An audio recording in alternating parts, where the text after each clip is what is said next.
America ये कह रहा है कि ईरान ने जिस तरीके से मालवाहक जहाजों पर हमले किए हैं उसकी वजह से हम ये करार तोड़ रहे हैं, तो क्या ये सिर्फ और सिर्फ एक बहाना है? मीनाक्षी जी, देखिए, जब ये MOU साइन हुआ था, पूरी दुनिया के अंदर इस बात की चर्चा थी कि ये ऑलमोस्ट ईरान के फेवर में वन साइडेड हो गया। लेकिन हम तब भी आपसे बात किया करते थे कि अमेरिका ने, जिसको आप सरेंडर कह रहे हो, अमेरिका इतनी जल्दी सरेंडर कैसे कर सकता है? ये एक उसकी एक चाल है। और चाल ये थी कि उसने 60 दिन का जो टाइम मांगा था, वो इसलिए मांगा था कि इमीडिएटली हॉर्मुज को खुलवाइए। सीधी सी बात है, बड़ा क्रिस्टल क्लियर है कि उसके GCC कंट्री, जिनको वो डिफेंड नहीं कर पाया ईरान के खिलाफ उसके ड्रोन से, मिसाइल से या सस्ते हथियारों से, वो एक मैसेज ये देना चाहता था कि ठीक है, जब मैं हम वहां पे सुरक्षा नहीं मिल पाई तो हम आपकी इकोनॉमी को ज्यादा कोलैप्स नहीं होने देंगे। और सऊदी अरब से लेके बहरीन और UAE तक सब लोग ये कह रहे थे, क्योंकि हमारी तो पूरी की पूरी जितनी GDP है, इकोनॉमी है, पूरा एनर्जी प्रोडक्शन के ऊपर है। और प्रोडक्शन करने का क्या फायदा जब उनका शिपमेंट नहीं हो पाएगा? आपने ये पूरा या गेटवे लगा दिया है इन्होंने।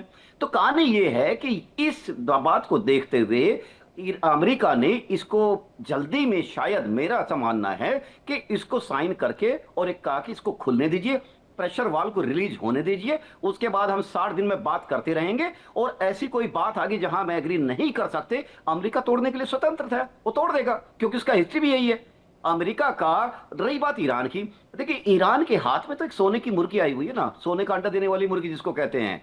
बात सही है। मैं न्यूट्रल होकर ये कहना चाहता हूं कि अगर आपको एक डंडा लेके गेट पे बैठने से पैसे मिलते हो, गल्ला भर रहा है, तो फिर कौन छोड़ना चाहेगा इस बात को?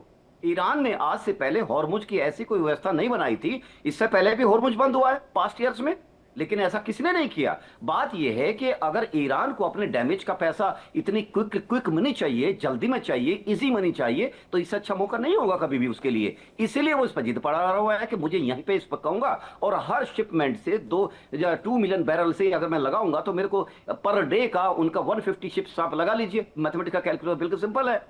दो दिन के अंदर, 3 दिन के अंदर बिलियन डॉलर बनते हैं, या हफ्ते भर के अंदर बिलियन डॉलर बनते हैं। इन सब चीजों को देखते हुए कौन इसको इस इतने इजी हथियार को अपने पास से जाना चाहिए? लेकिन मैं ईरान को, देखिए, हम लोग जहां एनालिसिस कर रहे हैं, मेरा एक चीज मानना होता है, जब देश को कोई लड़ना होता है ना और उसके दूसरे के खिलाफ जीतना होता है, तो आपको इकोनॉमिकली बहुत स्ट्रांग होना होता है। ये बात अमेरिका के फेवर में जाती है कि इकोनॉमी है, दुनिया की सबसे मजबूत इकोनॉमी है, मिलिट्री माइट है, और इसके साथ टेक्नोमाइट भी है। तो इन सब चीजों को देखते हुए जो उसके प्रयास चल रहे हैं, ये बात सही है जो वक्ता कह रहे थे कि वो आइसोलेट करने की कोशिश में है।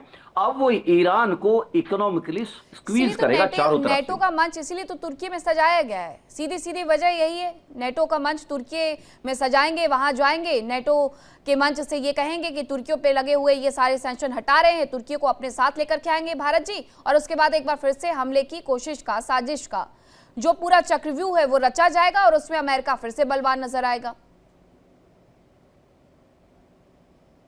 आपने मुझे पूछा? जी जी भारत जी। हाँ, ऐसा था, तुर्की तो नाटो का मेंबर कई साल से है। अमेरिका के न्यूक्लियर वेपन जो है वो तुर्की में है। और जब तुर्की ने S-400 रशियन मिसाइल्स को लिया, जैसे भारत ने भी लिया था, तो अमेरिकी कांग्रेस ने ऐसा बोला था कि जो भी कंट्री रशिया से वेपन लेंगे उसके पर कैट्सा के प्रतिबंध लगेंगे।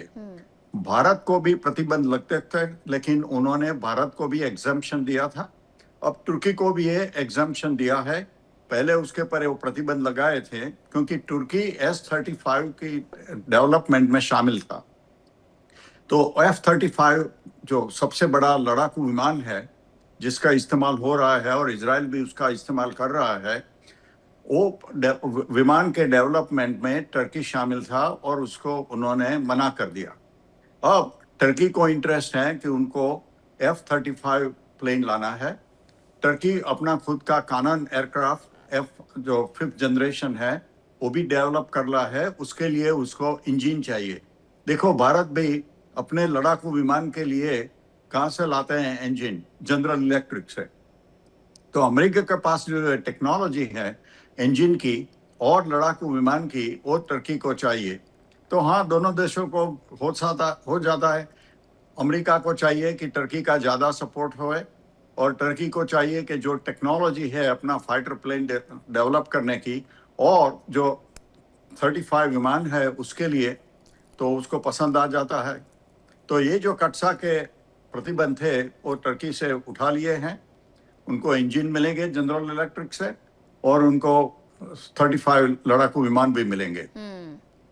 लेकिन ये सिर्फ अगर कोई ये सोच रहा है कि निपुण आलम बयान जी कि ये सिर्फ ईरान के खिलाफ खड़ा किया जा रहा है मुस्लिम कंट्रीज को, तो ये बात तो वो भी है कि इजराइल के साथ में खड़ा किया जा रहा है। अब्राहम अकॉर्ड साइन करने के लिए पहले ही वो लगातार कंट्रियों से कह रहे हैं। देखिए बिल्कुल सही बात है। एक तो क्या ना, देखिए नक्शली आप इसको देखिएगा कि जो इजराइल को लेकर अमेरिका ने पहले कहा, आपको याद होगा जब सीज फायर को लेकर कि जितने भी मुस्लिम कंट्री इस्लामिक कंट्रीज हैं वो अब्राहम अकॉर्ड में जब तक नहीं आए हैं वो आ जाए। तो उन्होंने पहले ही बोल दिया था कि जब आपका स्टार्टिंग में सीज फायर था तभी अमेरिका ने इस बात को तब भी घोषणा की थी। और पहले आप देखें यूएई है, कई कंट्रीज हैं वो ऑलरेडी अब्राहम अकॉर्ड इजराइल के साथ कर भी चुके हैं। अब सऊदी जैसे देशों की करने की बात की। दूसरी बड़ी बात क्या है कि इस वॉर के अंदर जिस प्रकार से नाटो कंट्रीज ने मना किया कि हम अमेरिका के साथ नहीं खड़े हैं, तो ऐसे में टर्की में इस ऑर्गेनाइजेशन का होना, नाटो की समिट का होना, ये दिखाता है कि अमेरिका ये शो करना चाहता है कि टर्की जैसा देश जो यहाँ पर एक बड़ा प्रभाव रखता है इस पूरे वेस्ट एशिया में, मिडिल ईस्ट के अंदर, उसके साथ हम खड़े हुए काम कर रहे हैं। और नाटो अभी क्या है, अप्रोक्सीमेट नहीं बल्कि रिविलेंसी अपने रखता है। तो ये तो हम नाटो को देखें, टर्की भी देखें लगातार जिस प्रकार से अपनी एक बड़ी भूमिका को निभाने के लिए हमेशा एक्साइटेड रहा है कि वो एक बड़ी भूमिका अपनी चाहता है। और हम ये भी जानते हैं कि टर्की हो, ईरान के साथ उसने फ्रेश संबंध बनाने का लगातार प्रयास किया, चाहे पाकिस्तान हो, तो इन सब कंट्री के साथ टर्की में लेके चलने का प्रयास किया। तो मुझे एक तो लगता है कि टर्की को एक बड़ी भूमिका में अमेरिका लाने का प्रयास कर रहा है ताकि टर्की के सपोर्ट से कहीं ना कहीं ईरान पर प्रेशर भी क्रिएट किया जाए। और नाटो को भी मैसेज देने का प्रयास कि अमेरिका के बगैर नाटो नहीं है। अगर आप नाटो का विकल्प बनाने का प्रयास करते हैं तो ये एक कहीं ना कहीं आपके लिए इश्यू क्रिएट कर सकता है, यानी कि प्रॉब्लम क्रिएट कर सकता है। ये प्रयास कहीं ना कहीं अमेरिका का टर्की के माध्यम से भी है। और रही बात अब्राहम अकॉर्ड की, देखिए ईरान अगर इजराइल को मान्यता नहीं देता, बाकी सारे कंट्री इस्लामिक कंट्रीज हैं वो ईरान को मान्यता देते हैं, तो इससे कहीं ना कहीं ईरान पर एक दबाव बनेगा, पूरी दुनिया का दबाव बनेगा कि सारे इस्लामिक कंट्रीज मान्यता दे दिए, केवल आपको ही दिक्कत है, लेकिन आपका ही जो नजरिया है वो शांति की का नहीं है। और लेकिन ये तो मैं जानता हूँ कि आप भी जानते हैं कि ईरान के ऊपर टारगेट अमेरिका कब से नहीं, भाई जब से 79 से ही हम देखेंगे वहां पर रेजिम बदला तब से टारगेट पे रहा। इसी बात का जिक्र तो इमरान खोखर जी भी कर रहे थे, लेकिन इमरान खोखर जी जब ये अंतिम क्रिया वहां पर चल रही है, जनाजे निकल रहे हैं, तब जाकर के ये सुनने को आता है कि सारा एमओयू खत्म हो गया है, रद्दी की टोकरी में उसे फेंक दिया गया है। ईरान गमगीन है, लेकिन इस गमगीन के माहौल में क्या वो तैयार है? देखिए मीनाक्षी जी, अभी तक जितने भी सीज फायर हुए हैं जब से वॉर शुरू हुआ है, हमेशा सीज फायर की जो घोषणा हुई है वो डोनाल्ड ट्रंप की तरफ से हुई है।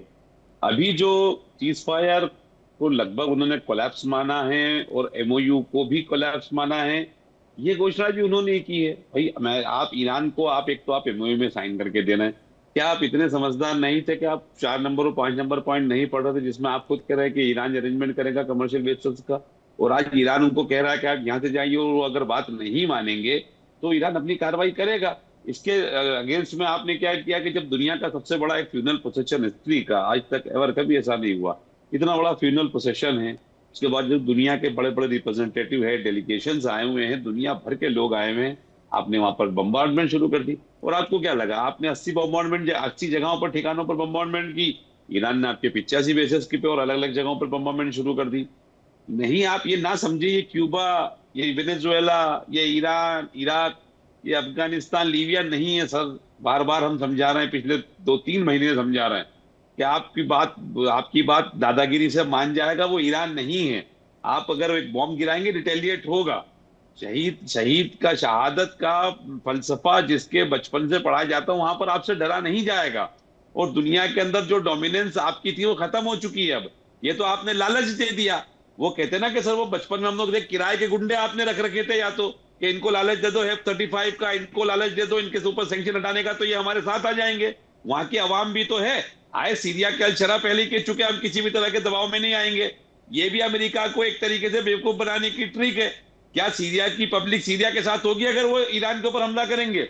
क्या तुर्की की पब्लिक, तुर्की के राष्ट्रपति एर्दोगन के साथ होगी अगर वो लोग ईरान के ऊपर हमला करेंगे?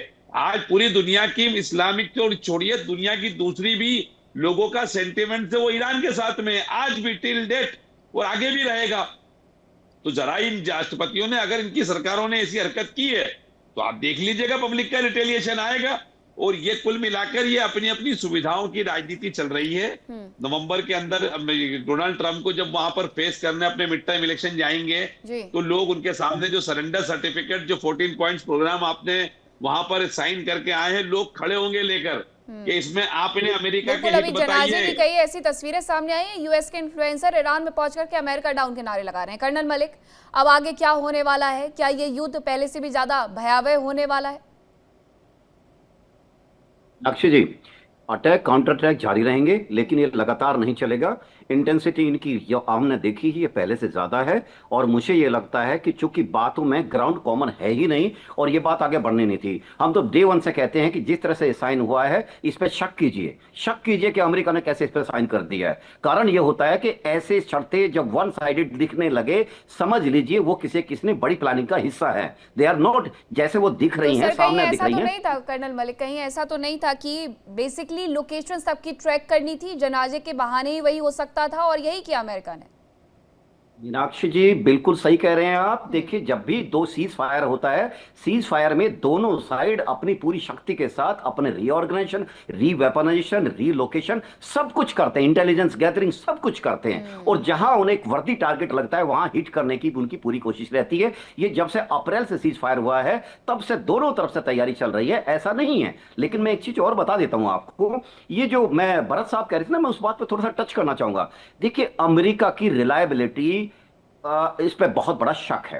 आज उन्होंने तुर्की को बोला है कि हम उनको जी इंजन देंगे, हमको भी जी 404 बोला था जो हमने तेजस मार्क 1 में लगाए, मार्क 2 में 414 लगाना था, लेकिन क्या किया, अब उनको हमको जी इलेक्ट्रिक को निर्देश है कि हमको 3 गुना रेट कोट किया गया है, जो कि हमारे एमका में भी लगना था। तो कहने का मतलब है कि अमेरिका की पलटी कब हो जाए ये कुछ कहा नहीं जा सकता, क्योंकि रिलायबिलिटी फैक्टर एक ऐसी चीज है जो आपके कंट्री के जो हेड ऑफ द स्टेट है उनसे तय होता है। और जब the head of the state सुबह कुछ शाम को कुछ ऐसे पलटने लगे तो यही अंदाजा लगाना मुश्किल है कि आगे जो आपके साथ डील हुई हैं या एग्रीमेंट्स हुए हैं उन पर कितना अमल किया जाएगा।